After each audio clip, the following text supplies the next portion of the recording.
agree with you, but you certainly make your case for the legitimacy of what you're doing very well. Let's take a look at some of the things which Lewis Wolf had to say, and we'll let you comment ever so often on this, okay? What, in the years that you've been publishing it, do you think are some of your most significant revelations? Are there some stories that even shocked you? Well, I think one of the big stories that we were able to document in some detail was the whole scope of CIA activities, similar to what the CIA did in Chile, and which was documented by the Senate Select Committee, was the whole covert action program in Jamaica in between 1976 and 1980. And we did a great deal of research into that, and we discovered in many ways a very similar program, almost a classic model that was followed along the lines of what they did in Chile, including three major categories: military, paramilitary activity, the use of propaganda in the media, and the third one, which was economic warfare, using the multilateral organizations, the International Monetary Fund and others, to withhold loans which had been promised to the Jamaican government. This is one example. What are a couple more of the details of that? You mentioned those first two examples of actual paramilitary activity the CIA was involved in Jamaica. There was a fire, for example, that took place in Jamaica of an old people's home. I think 150 old and infirmed women, many of them blind, were living in this home, and as it turned out, the place burned down in the space of about 7 or 8 minutes. It was discovered that the phone wires had been cut and that their exits had all been blocked. Even those who could see their way out could not get out. That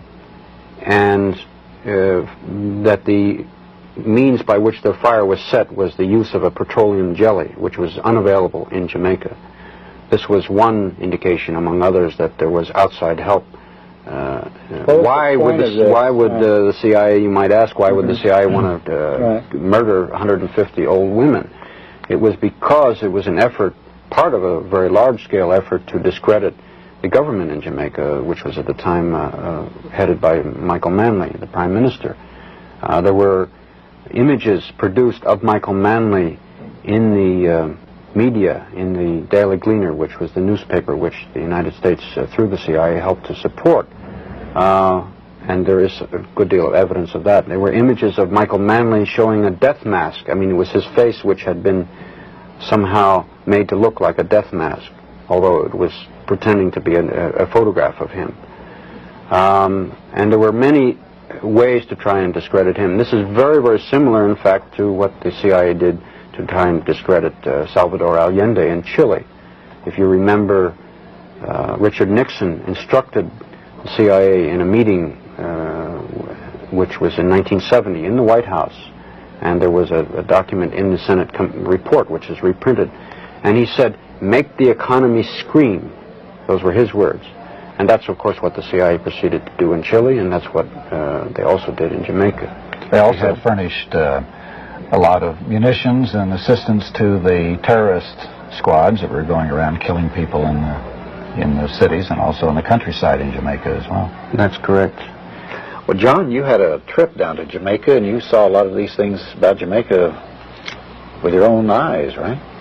Yes, indeed. A very moving, a very interesting trip to me to see a target country at a time in the height of a CIA operation when I was completely outside. So there's no way that I could see the problem that journalists have always had when the U.S. government was targeting on a country in a situation, trying to destabilize it, overthrow or manipulate the elections or whatever, of trying to figure out what's going on when you don't have access to all of the flow of cables and the discussions in National Security Council meetings and whatnot for the planning. I observed that from published information, the CIA station there was quite large for that size of a country. It was huge, in fact. It was bigger than any station I knew of in Africa, although Jamaica was a fairly small island with 2 million people. That's typical of when the CIA has got a big operation going in a place, they beef up the station and beef up the offices back stateside. the tone and flow of articles in the Gleaner was, of course, as Lou says, definitely a chapter out of Chile or a chapter out of the Angolan operation. Every indication of a massive CI operation going to destabilize the government, to make the economy scream. And in that case, I would say that probably someone got promoted for that one, probably several people. Because Manley was run out of office. Because it worked. By a legitimate without a scandal, without an assassination, without the things that have caused the CIA so much grief. Manley, a champion of social democracy, of giving the people a piece of the pie, was thrown out of office, and an arch-capitalist was put in office. And again, there was minimal adverse publicity. Lew Wolf and the others were studying the situation and did publish about what was going on, but it was not published in the New York Times and the Washington Post, and the big television networks didn't do studies on it, primarily because even if the journalists of the big organs knew what was happening and might have wanted to, they really just, because of the secrecy, couldn't get the truth about what the United States was doing. One interesting thing was that the effectiveness of the liars in our government, the duplicity. When we formed the CIA, we committed our leaders to having two policies, as Lou says, the rhetoric, the public statements, and the truth about what United States policy is. So an interesting measure of presidents is how effectively they lie. Interesting discussions that occur inside the CIA is about lying. Would you lie? You're the DDO and you're going to testify to the Senate. And serious discussions. Are you going to lie? Because if you do, it's perjury and there's a chance you could go to jail. And yet, the organization expects you to lie. President Carter was one of the most effective liars I have ever watched on television and through the media. As a poker player, man, I would never go up against that man. He could look at that camera and say things that obviously he knew were completely and totally false.